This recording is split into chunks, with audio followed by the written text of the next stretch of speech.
విస్తరి ముందేసి పస్తులు పెట్టావే తీపి వస్తువు చుట్టూ తిరిగే ఈగలు చేశావే చీచీ చేసి కేలేని మొగుడు గారండాయ్ గుయ్ గుయ్ గుయ్ గుయ్ అంటూ మీదికి రాకండా గంపెడి పిల్లలతో ఇంటిని నింపావే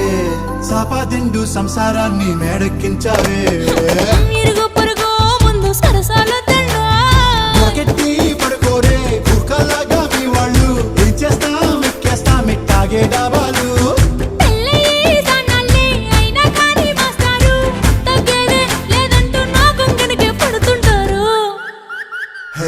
గోదారి గట్టు మీద రామసలకావే